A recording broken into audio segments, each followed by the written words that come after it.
Proverbs. Proverbs 3. I'm going to be kind of in there today. And of course, there's wisdom in the Proverbs. In Proverbs 3, 5 and 6, it says, "Trust in the Lord with all your heart and lean not on your own understanding. In all your ways acknowledge Him, and He shall direct your path." In another translation, it says that He shall make straight paths. He shall make your path straight. And this word, it's yasher. It means to be right, be straight, be level, be upright, be just, be lawful, or be smooth. Smooth. You're gonna be smooth. Hey, I'm smooth. No, but in this word that is used right here for direct your paths, it says, in the New King James that I'm reading out of, it says to direct your paths, which is amazing. But I love that there's all this other stuff that this word means. And to make our path straight, to make us go on the straight path. First of all, that straight path is always going to be shorter. This word also means smooth, right? So it's going to be smoother. I want to go on the smooth path. Whenever I try to pick my own path, usually they're the ones with all the bumps and the potholes and the stuff, but we won't get into all that. But when this verse is telling us not to lean on our own understanding, it's not telling us not to think, to not have understanding or to not be a part of what God's doing and really use our brain, and it's because I really want to make that clear, because what this is saying is not just don't think and God's just going to grab you and drag you along, like you're one of those kids. Anybody ever had a kid that was like, "It's time for bed," and all of a sudden they're dead weight on the ground? I've grabbed a foot before and they're just like dragging on the ground, and sometimes I feel like we get to the place where we want God to just do that to us, like, I'm dead weight. I'm going to lay here. He's like, "Here we go. We're supposed to go. I got places for you to be." And you're like, "Just drag me. I'm not going to be a part of it. I'm not going to think about it. I don't have what it takes. Whatever you can say about yourself, I don't want to go." But this isn't saying that we aren't a part of it. It's not saying that we don't think or don't have understanding. Because really, in Proverbs, I'm going to go through a couple, and we're not going to have them all up on the screen. But it talks so much and very highly about having understanding.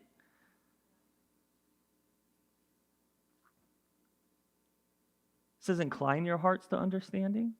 Raise your voice for understanding. Understanding will guard you. Blessed is the one who gets understanding. Wisdom rests in the heart of a man of understanding. The heart of him who has understanding seeks knowledge." To get understanding is to be chosen rather than silver.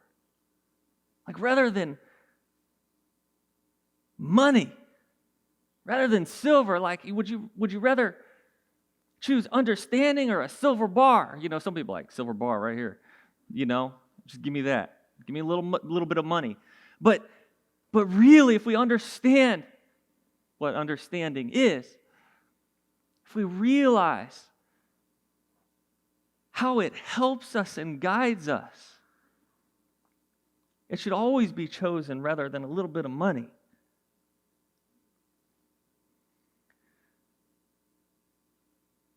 So what is it that we shouldn't do? In this scripture it says, lean not on your own understanding. It says, lean not on the understanding that comes based on the conclusions that you can come up with in your head.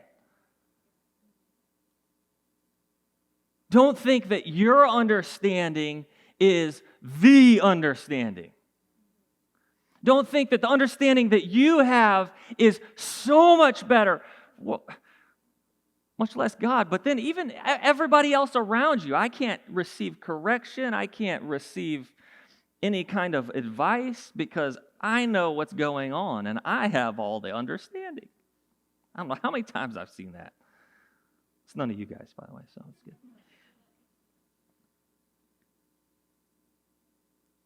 Our own understanding simply just can't bear the weight of the reality of what's actually happening.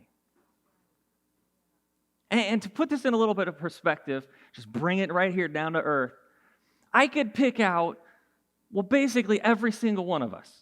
But there's counselors in here, there are carpenters in here, there are teachers in here, there are so many different people that have so much of a better understanding than I do about what they do.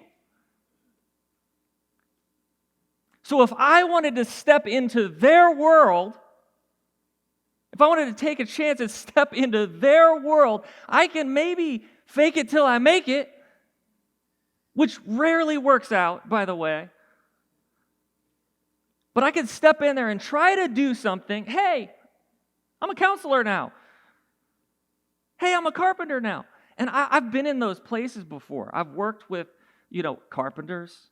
I drove a truck for Pepsi. Some of you, I guess maybe they're newer here, may not know that, but years ago. And listen, I'll tell you a story. I go in there, this young, strapping, good-looking guy, and there's cases of Pepsi, you drive a truck, and you have to put them all on this two-wheeler and push them into stores or schools or wherever, and you got to load them, those things up, and I'm like, ugh! And there's guys there that have been there for years, and I'm coming back, I'm like dead, and they're coming back all spry, and they're older, I'm not going to say old, but older, guys getting up there about to retire, and they're just taking these like soda cans on dollies and just with the fingers, like this. What? Where do I get one of those? But it wasn't the two-wheeler that made the difference. It was the experience, the understanding, the knowledge that they had that I hadn't gotten yet. Right? So I can't just step into that world and just rock it and be the rock star there because I hadn't been there. So that's bringing it down to reality. Now, let's take it back to God. We are stepping into His world. He created it. He created us. He created everything in it. We are stepping into His world each and every day. Why would I possibly come into this world and say, I got my own understanding. It's all right, God. You just sit this one out. It's good. I'm okay. Because what's going to happen is going to be like me pushing those cases of Pepsi, where I'm dead. I come home. I can't tell you how many times I came home. I sat on the couch and just passed out. Tired, dead, like couldn't move. Because I was doing it in my own strength. And that's what, just a little insight. They said, you can get this, you can find this perfect balance on a two-wheeler where you basically barely have to touch it and it's almost pushing itself and it's balancing and you're not even holding any of the weight. I tried it a couple of times. You know what it did? It went, whew. I got to the point eventually where I could kind of do it, but it says, don't lean on your own understanding, our own conclusions based on our own perceptions, on our own past, our own experiences. If I lean on or you lean on just your own understanding, the problem is that you've only been in a certain set of circumstances. You don't have the understanding of all the other things that have happened or possibly could happen. We're not omniscient. We're not all-knowing. I don't have all the understanding and all the knowledge there possibly could be. Sometimes we act like we do, though. Sometimes we act like we do. But it says, lean not on your own understanding. Let's go back in the Garden of Eden. And in Genesis, I think we all know the story. God created the heavens and the earth, formed man, formed woman. He says, you can have anything in this place. Anything you could possibly want, except for this one tree. Just don't eat the fruit of this one tree. And it wasn't the tree of life. He didn't keep life from humans. He said, you can live. Think about this. You could live forever. Can you believe that? They messed it all up. Anyway, it wasn't the tree of life that he held back. What was it? It's the tree of knowledge of good and evil. Genesis 2:17, it says, but of the tree of knowledge of good and evil you shall not eat. For in the day that you eat it, you shall surely die. You shall surely die. See, the point of holding this back wasn't to keep people ignorant or keep us from having knowledge, right? Because listen, I don't know if you guys have ever thought about these things, but Adam named all the animals. How do you do that? How do you go around taking care of a garden and then all this stuff and hey, that's going to be called this. That's going to be Tori's like, hey, what are we going to call this baby? I'm like, I don't know, you choose. I had a little part in it, but anyway. Just flowing, understanding and wisdom and knowledge just flowing out of Adam. It wasn't that he didn't, have the smarts. So what was it? It was like God was saying, see, if you eat of this tree, the knowledge of good and evil. See, he's given us all the good stuff. He gave them all the good stuff. Everything that they needed to live in abundance.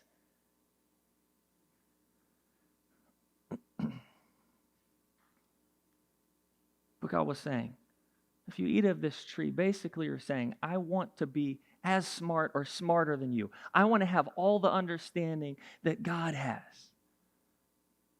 I think of myself more highly than I think of God. It's taking and putting ourselves in place of Him. It's like, don't put yourself in place of God when it comes to decision making or what's going to happen with your life or just saying, hey, I got this. I've got the authority. I'm so much wiser. That's what they were saying. It's like if you eat of this tree, it's because you want to usurp my authority in your life. And that's the only reason.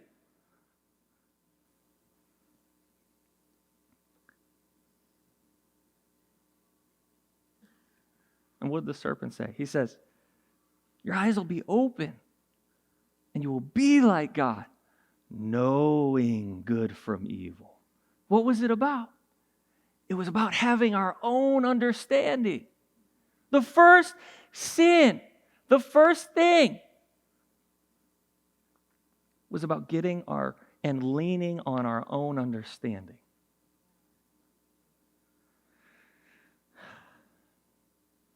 God says, don't eat from that tree.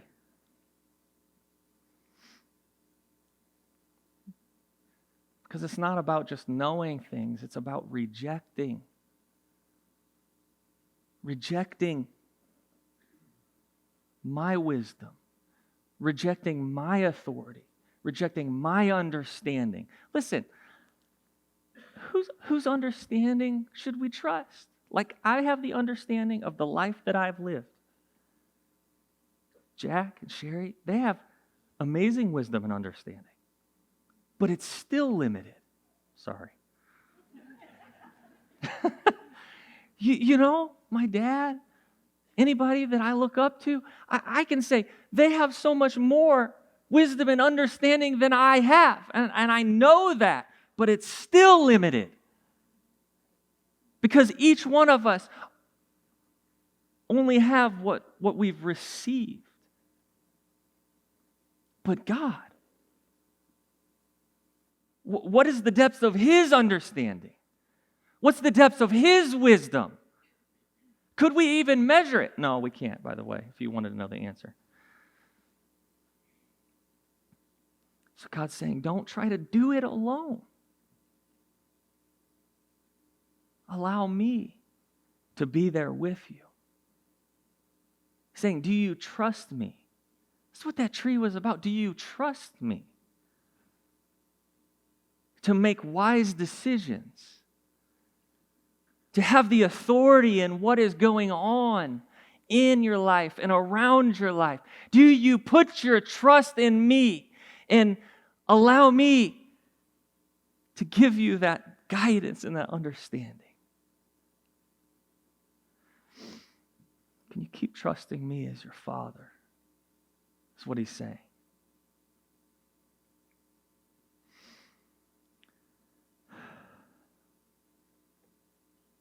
See, in order to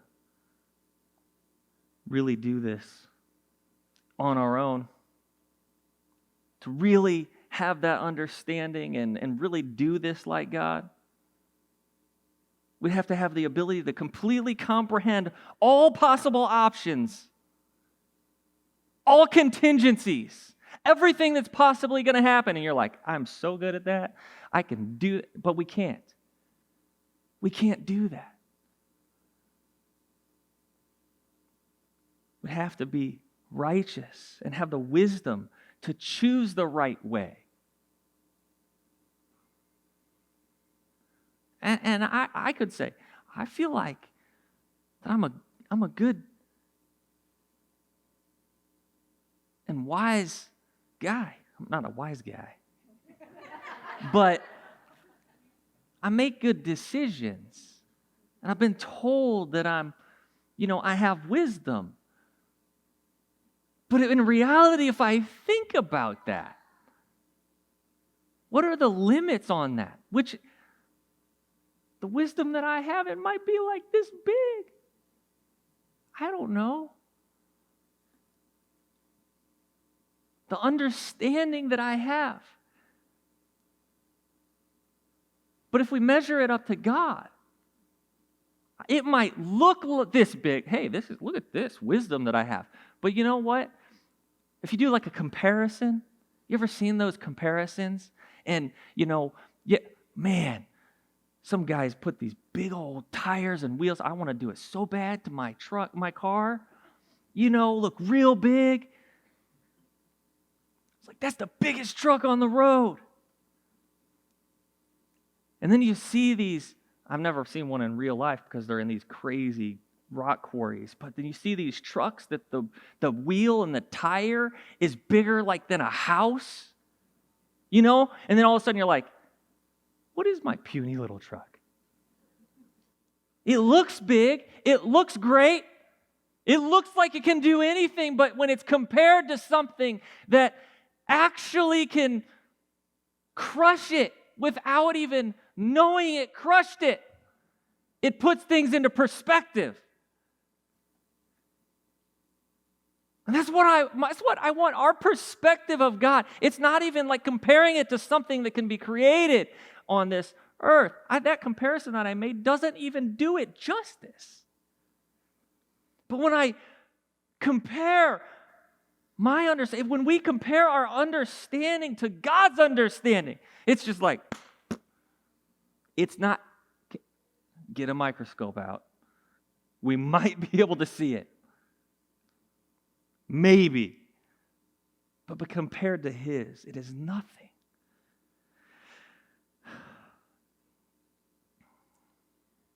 In other words, only God.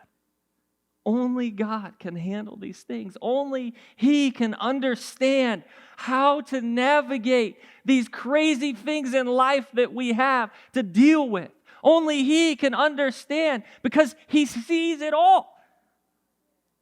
From the beginning to the end. Why would I not trust Him with my understanding?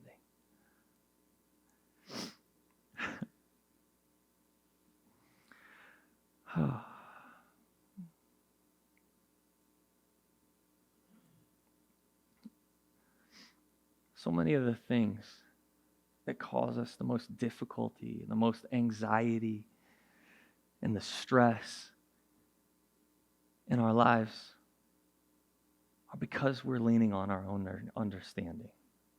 I can see in my decisions and in my life different times, and I was like, man, that was tough. And I can see even sometimes that I made a decision on my own that made that path crooked instead of the straight way that God wanted it to. That put a pothole in that smooth path that God was leading me on. I somehow thought that leaning on my own understanding was going to help out, and then all of a sudden there was a speed bump that wasn't there before.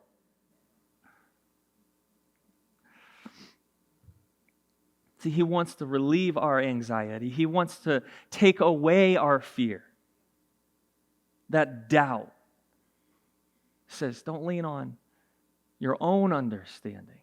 Not don't have understanding, not you aren't wise or you can't make decisions, but can you allow God to speak into that decision and saying, I will trust His understanding and have His authority speak into my life in this moment to give me, not that I have the wisdom, but He can give me His wisdom in making this decision.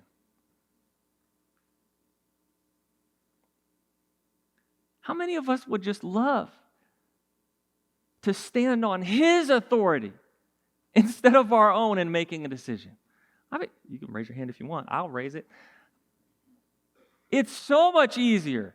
If I make a decision on my own, I got to back it up. So what? Why did you do that? Well, I calculated, I did some math, and I'm not good at math, but anyway, and I did this and that, and all that. Like I've got excuses and plans, like I'll try to back it up, but it's really not going to hold much weight. But what about when somebody comes and says, like, well, why did you make that decision? You're like, because I asked God, and He told me that this is the way that I needed to go, and this is what I needed to do, and that's what I'm doing. How much more weight does that hold? Now, I'm not saying blame things on God, because that happens too. I don't think I'm going to get into that today, but I've seen that happen a lot too. This is really trusting Him, really relying on His understanding, really spending that time in prayer and asking Him to give you the understanding and the direction that you need to go. Not getting all antsy or emotional and saying, well, I'm going to do this, and God told me to. No, He didn't. Because usually people can tell, by the way.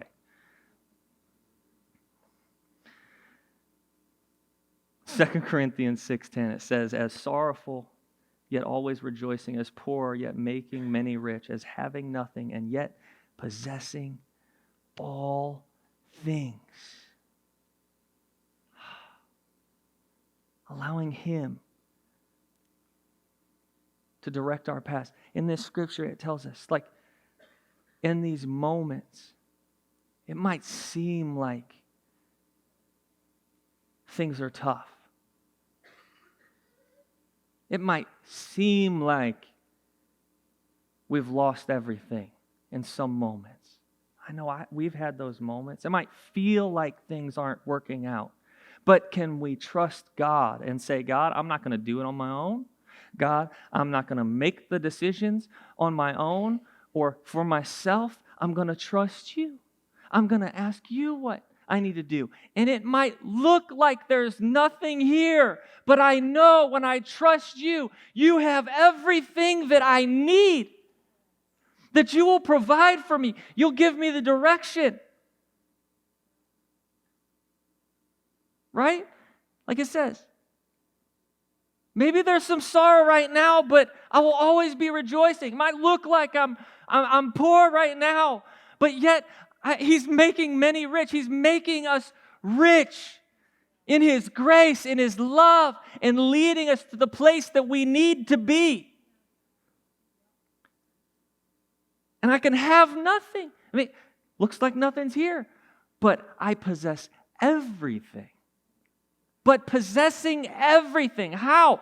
Because whenever I'm possessing who He is, whenever, it sounds weird when I say it like that, but whenever I am holding on to Him, I'm holding on to everything because He's everything that I need.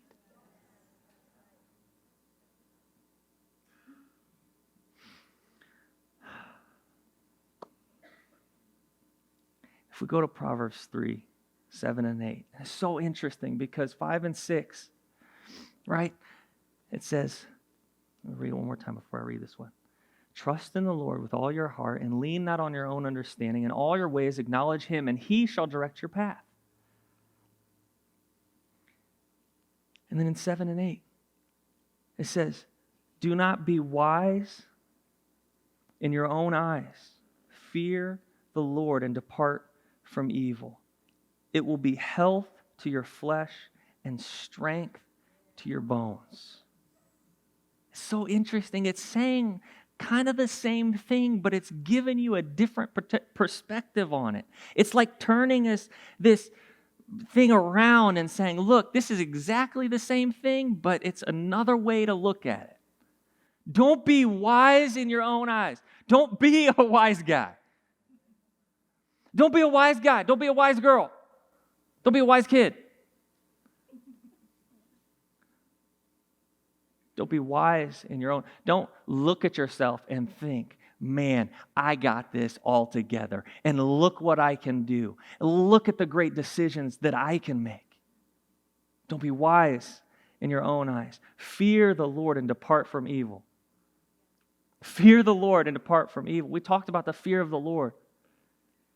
This understanding of that walking away, I should be afraid of walking away from His will, from who He is, from going in a direction that is not the direction that He wants me to take.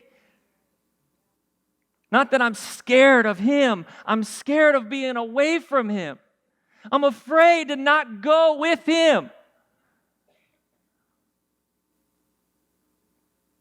Because when I'm not going with Him, most likely it's going to the direction of evil. It says, depart from evil. Don't be wise in your own eyes. Trust God. Follow Him.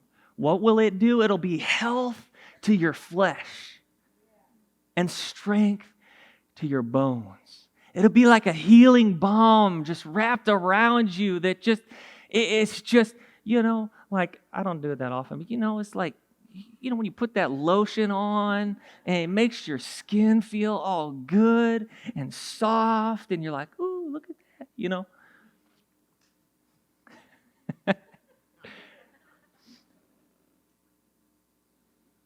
When we trust Him, it'll be strength to our bones. Strength to our bones. Does anybody want strength? Does anybody want healing? Does anybody want to go a different direction than what God wants us to go? Okay, good. I'm just going to see if you're going to say something different than yes. All right. When it says it will be health to your flesh, humility not being wise, not being prideful. Humility is healthy for us. It has a restorative power. True humility. Not false humility, but true humility.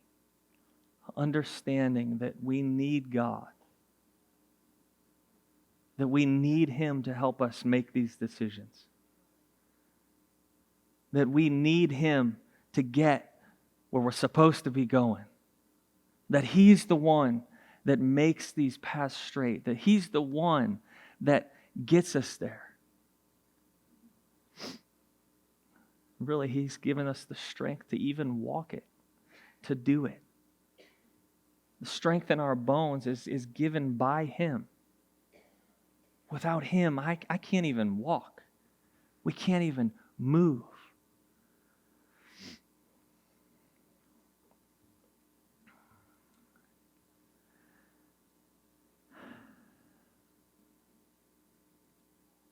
It says, don't be envious. You know, so many times when we try to take the reins to something, it's because we're envious, because we're prideful, because we want to do it. You know, it's like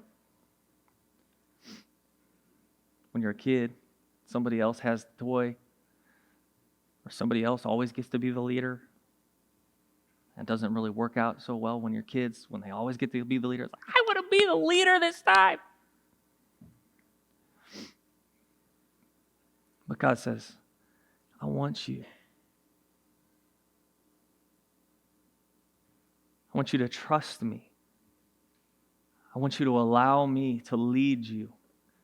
I want you to allow me to give you the understanding that you need. In Proverbs 14:30, it says, a sound heart is life to the body, but envy is rottenness to the bones. Now think about that. When we start leaning on our own understanding, making our own decisions, we don't think about it. Sometimes we just start doing it and haven't really thought about it that much. But if I think about it that way, and I think about me taking the reins and these things that God says, I want to lead you, I want to guide you, I want to give you the understanding, I want to give you the strength, allow me to help you in this. And I say, actually, God, you've been doing this a little bit too long. You've been in this leadership role, and I kind of want to take that role right now. It's this, if you can see it this way, it's this envious, like, I want to do it myself. But in the scripture, I think about that, and I think, oh my gosh, whenever I do that, it's rottenness to my bones. Right? Whenever I trust Him, whenever I lean on His understanding, it's strength to my bones. But whenever I take that away from Him and I start trusting in my own understanding, it actually rots them away. Man, I don't want that to happen.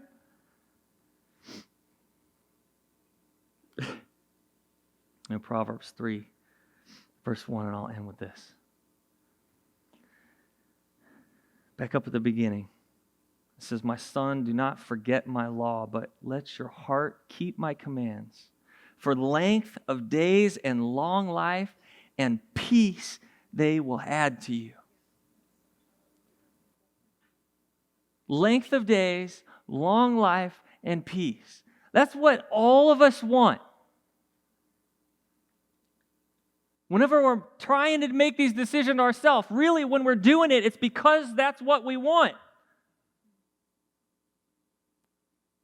But we're not realizing that when we take that role, we take that authority away from God, not that it can really be taken away from Him, but when we just play like we can do that, what we're doing is the opposite of lengthening our days. We're actually rotting our bones and making them shorter. We want our paths to be straight. But think about this. You ever been blindfolded and tried to walk a straight line? I don't know if I've done that either, actually. Let me give you a for real example from my life. I like to swim. I like to hold my breath and swim underwater. I've told you those kind of stories before. But this one I may not have told you. I've closed my eyes and tried to swim across a pool before. Have you ever done that? I know lots of us have. You don't have the goggles or whatever else. And you're like, I can swim straight. I can get across the pool. And then you start swimming, and within like 5 feet, you're actually going sideways. Have you ever done that before? Because you can't see where you're going. Your arms, you don't realize that you're moving, and you're using one arm more than the other, your stronger arm probably usually, and it's like turning you this direction. And you start turning off course, and you go the completely wrong way. Now think about our lives. Do you think that you have a complete understanding of what is going to happen in your life, in what everything, every situation, every circumstance, we see everything? Can anybody tell me that they see everything that is happening in the world around us and can make every decision right? Hopefully you don't raise your hand. It's like us saying, I can swim across this pool. I can get up in the morning and do all this and make my own decisions and do it all the right way and keep going straight and make it where I want to go. And God says, you're actually living blindfolded. You actually don't see all the stuff. You actually can't even see where you're going. Only I can see that. Will you trust me? Will you allow me to give you the understanding that you need? Will you stand with me?